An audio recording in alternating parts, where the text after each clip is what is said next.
The British pound saw a new low of the move yesterday. Today it was able to bounce a little bit off that low, so we moved a little bit off the low, but we still ended up roughly unchanged on the day. Looking back at the trend here, we saw the month of July, the pound rallied all the way up to 140, and the month of August has not been so kind. We've seen the market trend lower, getting us all the way back to just north of 137. So right now we're kind of seeing an up and down trade. Pretty steady trade in July and a very steady trade in August. Today we got CPI over in the UK. Not quite as strong as expected, so maybe that doesn't force the BOE to have to act sooner.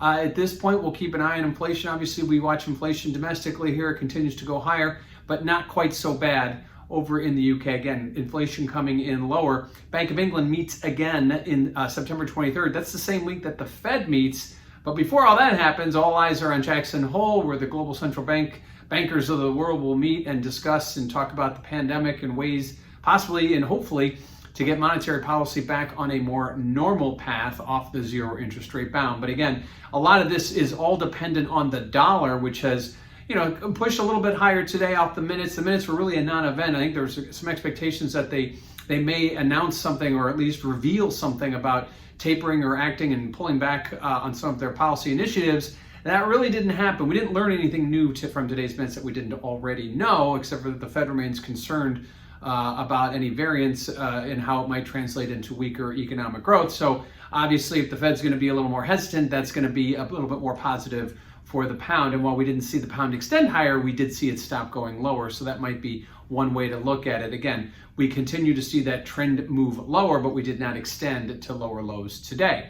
Now, what does that mean for volatility? Well, if you check out that CVol index over at cmegroup.com, you will notice that volatility saw a little bit of a move higher, has been trending lower, but did see a little bit of a move higher yesterday. Likely a little bit of event risk ahead of inflation data as well as the Fed minutes, but ultimately stayed flat today as we didn't see any new lower lows made. We didn't see any reversal higher that would be considered a surprise. And at this point, the trend is your friend when it comes to volatility. So if we continue lower, volatility should continue to decline.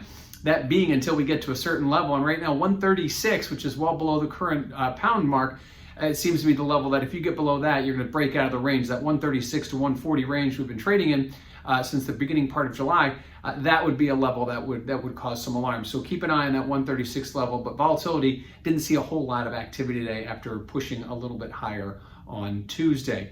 Lastly, let's look at positioning. What are the speculators doing with the pound? Well, since the middle part of June, they've been exiting their longs, and that likely goes hand in hand with talk of possibility of the Federal Reserve acting and pushing the dollar higher. However, over the last 2 weeks, they've been adding back some of those longs. Actually, pound speculators, when net short for a brief period, now are back to net long.